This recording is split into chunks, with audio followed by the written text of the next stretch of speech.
नमस्कार। आज हमारा सेकंड लेक्चर है। जैसे कल हमने देखा था कि ट्रांजिशन एलिमेंट्स की जो पोजीशन थी वो पीरियोडिक टेबल में एस और पी ब्लॉक एलिमेंट्स के बीच में थी। इसके बाद में हमने देखा था कि transition element D block elements को हम ट्रांजिशन एलिमेंट्स भी कहते हैं। अकॉर्डिंग टू IUPAC डेफिनेशन के अकॉर्डिंग में हमने देखा था, क्योंकि इनकम्प्लीट डी ऑर्बिटल्स जिनमें होते हैं उन्हीं को ट्रांजिशन एलिमेंट्स कहा जाता है। जिन कैडमियम और मरकरी ट्रांजिशन एलिमेंट्स के सीरीज़ में नहीं आते वो उसे हम डी ब्लॉक एलिमेंट्स कहते हैं, क्योंकि वो उसमें कम्प्लीटली फील्ड डी ऑर्बिटल्स होते हैं। फिर हमने देखा था कि ट्रांजिशन एलिमेंट्स में 4 सीरीज होती हैं, 3D series, 4D series, 5D series. And next जो टॉपिक है आज हम शुरू करते हैं, इनमें characteristic properties of D block elements. First इसमें आता है कि what is electronic configuration. D block elements का जो इलेक्ट्रॉनिक कॉन्फ़िगरेशन होता है वो है n-1 D1 to 10 and S0 to 1।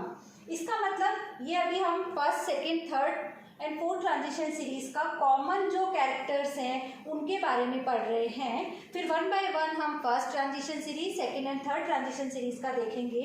Now the common electronic configuration of D block element is n-1 D1 to 10 and S0 to 1। यहाँ हम देख रहे हैं कि NS में पहले इलेक्ट्रॉन भरे जाते हैं, उसके बाद में 10 इलेक्ट्रॉन n-1 d ऑर्बिटल में भरे जाते हैं।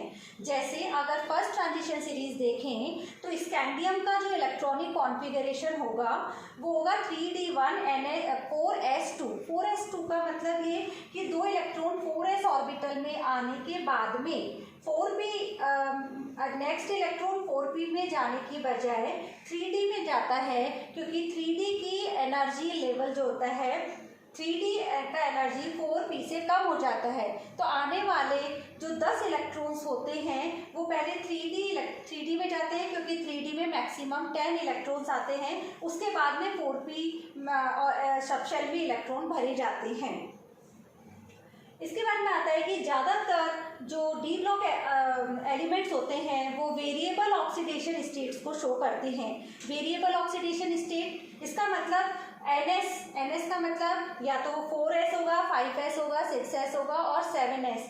उनमें 0 से 0, 1, 2 इलेक्ट्रॉन्स होते हैं। तो अगर हम ऑक्सीडेशन स्टेट देखें तो पहले जो इलेक्ट्रॉन जाएगा वो NS ऑर्बिटल से जाएगा, और उसके बाद में जो इलेक्ट्रॉन जाते हैं, क्योंकि इनमें 1 से 10 तक इलेक्ट्रॉन भरे जाते हैं, तो middle of transition series middle जो एटम्स होते हैं उनमें मैक्सिमम ऑक्सीडेशन स्टेट्स पाई जाती है, क्योंकि इनमें अनपेयर इलेक्ट्रॉन्स की संख्या ज़्यादा होती है। इसीलिए इनमें कोऑर्डिनेशन जो कंपाउंड्स बनते हैं वो भी ज़्यादातर डी ऑर्बिटल्स के द्वारा या ट्रांजिशन एलिमेंट्स के द्वारा ही बनाए जाते हैं। डी ब्लॉक एलिमेंट्स में कॉम्प्लेक्स बनाने की जो टेंडेंसी होती है वो सबसे ज़्यादा होती है, क्योंकि उनका साइज छोटा होता है और उनमें हाई पॉजिटिव चार्ज डेंसिटी होती है। Availability of vacant D orbitals, मतलब उनमें अगर हम देखें तो डी में 5 अगर हम फर्स्ट ट्रांजिशन सीरीज की बात करें तो scandium, titanium, vanadium, chromium, manganese में 5 इलेक्ट्रॉन्स होते हैं। उसके बाद में मैग्नीज के बाद से इलेक्ट्रॉन की पेयरिंग शुरू हो जाती है और ये वेरिएबल ऑक्सीडेशन स्टेट को शो करते हैं। ये सभी तीनों की तीनों प्रॉपर्टी ये शो करती है कि इनमें कॉम्प्लेक्स बनाने की जो क्षमता होती है वह बहुत अधिक होती है। इसके बाद है मैग्नेटिक प्रॉपर्टीज़। मैग्नेटिक प्रॉपर्टीज़ में हम देखते हैं कि जिन कंपाउंड्स में या जिन आयंस में या जिन एटम्स के अंदर अनपेयर इलेक्ट्रॉन्स होते हैं वो मैग्नेटिक प्रॉपर्टी शो करता है। हम देखते हैं कि इसमें क्योंकि 5 ऑर्बिटल्स होते हैं तो इसमें जैसे जैसे इन कंपाउंड्स में मैग्नेटिक प्रॉपर्टीज होती है, और स्पेशली आयरन, कोबाल्ट एंड निकल में अनपेयर इलेक्ट्रॉन्स का जो स्पिन्स होता है वो ये शो करता है कि इसमें मैक्सिमम मैग्नेटिज्म होती है।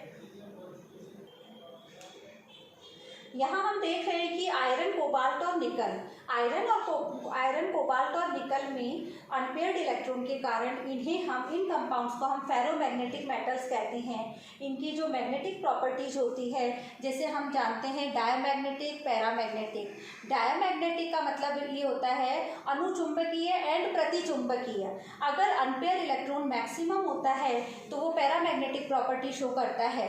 जैसे जैसे जब इलेक्ट्रॉन्स में पेयरिंग शुरू होती है 5 की, जैसे अगर हम फर्स्ट ट्रांजिशन सीरीज में देखते हैं तो scandium, titanium, vanadium, chromium, manganese, फिर उसके बाद फेरस, कोबाल्ट, निकल, कॉपर, जिंक, इनमें पेयरिंग शुरू होती है। तो जैसे जैसे पेयरिंग शुरू होती है उसका मैग्नेटिक प्रॉपर्टीज में अंतर आना शुरू हो जाता है। फिर आता है formation of coloured ions oblique compounds.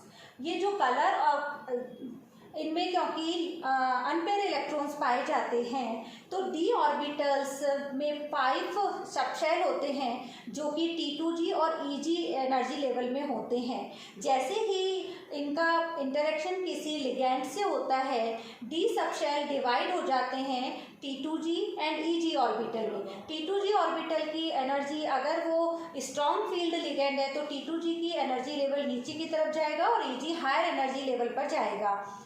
Titanium की हम बात करते हैं, टाइटेनियम इन +3 ऑक्सीडेशन स्टेट, एक इलेक्ट्रॉन और नीचे से T2G ऑर्बिटल से EG ऑर्बिटल में जाता है और जब वो अपनी ग्राउंड स्टेट में आता है तो वो कलर प्रोड्यूस करता है। इसीलिए हम देखते हैं कि ज़्यादातर जो ट्रांजिशन एलिमेंट्स होते हैं वो कलर्ड होते हैं, क्योंकि वो विजिबल लाइट को एब्जॉर्ब करते हैं और उनका जो नेक्स्ट जो रिप्रोड्यूस कलर होता है वो हमें कलर्ड फॉर्म में आता है। इसका कारण है कि इसमें इनकम्प्लीट डी सबशेल पाए जाते हैं और इनके ग्रुप के चारों ओर स्ट्रॉन्ग फील्ड लिगेंड है या वीक फील्ड लिगेंड है, वो इस पर डिपेंड करता है कि उसमें किस प्रकार से कलर प्रोड्यूस होने की टेंडेंसी होती है।